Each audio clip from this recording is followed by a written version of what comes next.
ይህንን ካደረጋችሁ 100% ህይወታችሁ ላይ ለውጥ እንደምታመጡ እኔ ዋስትና ሆናችኋለሁ። 4 አይነት የሥራ አይነቶች አሉ። ሌሎቹ በእነዚህ በአራቱ ስር ነው የሚያልፉት። የገንዘብ ነፃነትን ለመጎናጸፍ ባለቤትነቱ ላይ ሳይሆን ትኩረት የምታደርገው ሲስተሙ ላይ ነው።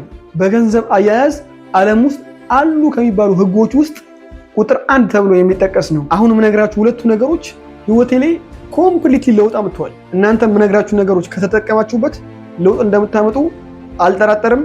ለቤቱ አዲስ ከሆናችሁ ሰብስክራይብ፣ ላይክ ማድረግ እስከ መጨረሻው ይከታተሉ። ነባሮች ላይክ ማድረጋችሁን አትርሱ። አሁን ወደ ቪዲዮ። አንደኛና ዋነኛው አንደኛውን አውቃችሁ ሁለተኛውን ከተገበራችሁ ህይወታችሁ ላይ ለውጥ እንደምታመጡ ጭራሽ አልጠራጠሩ ነው የምላችሁ። የኔም በገንዘብ ያለኝን አመለካከት እውቀቴን ሙሉ በሙሉ ነው የቀየረው ማለት ይችላል። እና እናንተም እነዚያ ነገሮችን አውቃችሁ ከተገበራችሁት ለውጥ እንደምታመጡ አልጠራጠርም። አንደኛው 4 አይነት የሥራ አይነቶች አሉ።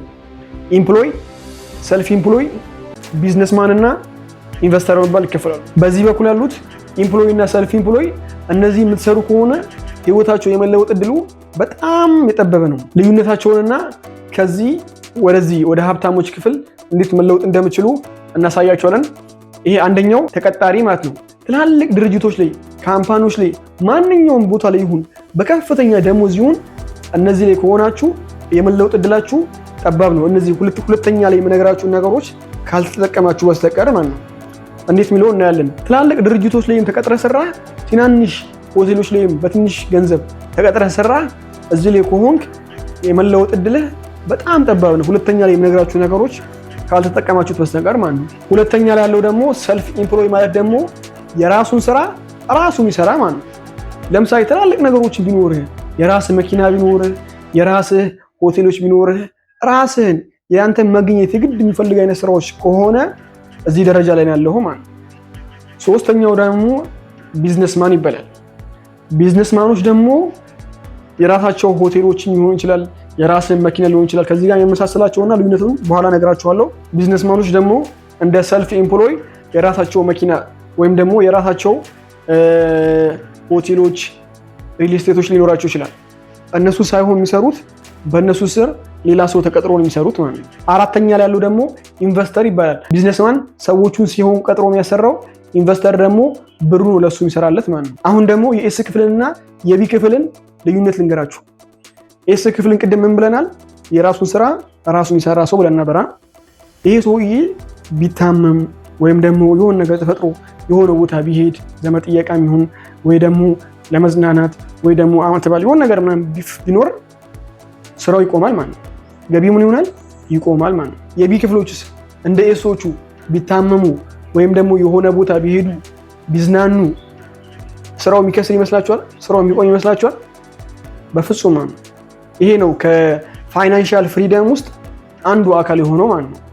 እና ነፃነት አላችሁ የፈለጋቸውን ነገር ያደርጉት። እነሱ ስራውን ሳይሆን የሚሰሩት በቢ ክፍል ውስጥ ያሉ ሰዎች ሲስተሙን ነው የሚቆጣጠሩት። እና በቢ ክፍል ያሉ ሰዎች ስራውን ለአመታትና ከዛ በላይ ጥለው ቢሄዱ ስራው ተሻሽሎ ነው የሚጠብቃቸው። በኤስ ክፍል ያሉ ሰዎችስ ስራውን ለአመትና ከዛ በላይ ጥለው ቢሄዱ ከስራው ነው የሚጠብቃቸው። በቢ ክፍል ውስጥ ስኬታማ ሆኖ ለመቆየት የሚያስፈልገው ነገር ሲስተሙን ዘርግቶ በሲስተም ውስጥ ሌሎች ሰዎችን ቀጥሮ ለራሳቸው ትርፍ ጊዜ፣ ትርፍ ገንዘብ እና የፋይናንስ ነፃነትን እንድትቀዳጁ ማድረግ ነው። ስጋትን ለመቅረፍ ደግሞ የጨዋታውን ህግ ጠንቅቆ ማወቅ ነው። ገንዘብ ብቻውን የደህንነት ስሜት ሊያጎናጽፋችሁ አይችልምና። በቢ ክፍል ሰዎች ሲሆኑ የእናንተን ስራ የሚሰሩት፣ በአይ ክፍል ደግሞ ገንዘባችሁ ነው የእናንተን ስራ የሚሰሩት። ሁለተኛውና የመጨረሻው ህግ ቅድሚያ ለራስህ ክፈል፣ ፔይ ዩርሰልፍ የሚለው መርህ በገንዘብ አያያዝ ዓለም ውስጥ ካሉ ህጎች ሁሉ ቁጥር 1 ተብሎ የሚጠቀስ ነው። ብዙ ሰዎች ይህንን ሲሰሙ ገንዘቡን ለፈለግከው ነገር ለልብስ፣ ለምግብ ማዋል ይመስላችኋል። ግን ትርጉሙ ፍጹም የተለየ ነው። በቀላል ምሳሌ እንዲህ ላስረዳችሁ። የተለመደውና የተሳሳተው መንገድ አብዛኛው ሰው ደሞዝ ያገኛል ወይም ደግሞ ገቢ ያገኛል። ከዛም በኋላ አሁን የምነግራችሁን ቅደም ተከተል ይከተላል። ገቢ ያገኛል፣ የቤት ኪራይ ይከፍላል፣ የምግብ ወጪ ያወጣል፣ የትራንስፖርት ወጪ ያወጣል። ከዛም የተረፈ ካለ ቆጥባለሁ ይላል። ችግሩ ወጪ ተደርጎ ምንም የሚተርፍ ነገር አይኖርም። በዚህም ምክንያት ለወደፊት ህይወቱ ምንም ሳይዝ ይቀራል። እና ቅድሚያ ለራስ ክፈል ማለት ምን ማለት ነው ካላችሁን፣ ቅድም እዚህ ጋር የዘረዘርናቸውን ነገሮች መገልበጥ ነው ማለት ነው። ገቢ ያገኛል። ከዛም በኋላ ዝግ አካውንት ከፍቶ ወዲያውኑ 10% ወይም 20% ካልቻለ 5% ለይቶ ለቁጠባ ኢንቨስትመንት ማስቀመጥ። ይህ ነው ለራስ መክፈል የሚባለው። ገንዘቡን ቀድመህ የሆነ ፐርሰንቱን ካስቀመጥከው በቀረው ገንዘብ መኖር ትለምዳለህ። ተረፈም አልተረፈም ለራስህ መክፈልህን ስለምትቀጥልበት ሳታስበው ገንዘብህ ጨምሮ ሌላ ስራ መስሪያ ይሆናል። ድንገት ስራ ብታቆም ራሱ አትጨነቅም፣ ሰላም ታገኛለህ። እንዴት መጀመር ይችላሉ ካላችሁ መጀመሪያ ላይ በአነስተኛ ትጀምራላችሁ። 10% ወይም 5%።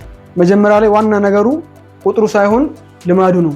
ዝግ አካውንት ከፍተህ ደሞዝህ እንደገባ ወዲያውኑ 10%ን ወደ ዝግ አካውንትህ ላከው። ለራስህ የከፈልከው ገንዘብ ለምግብ ለልብስ መሆን የለበትም።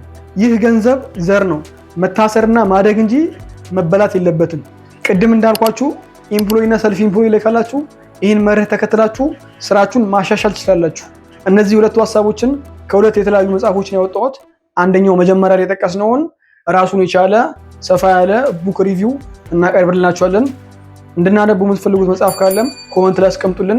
ለቤቱ አዲስ ከሆናችሁ ሰብስክራይብ፣ ላይክ ማድረጋችሁን አትርሱ።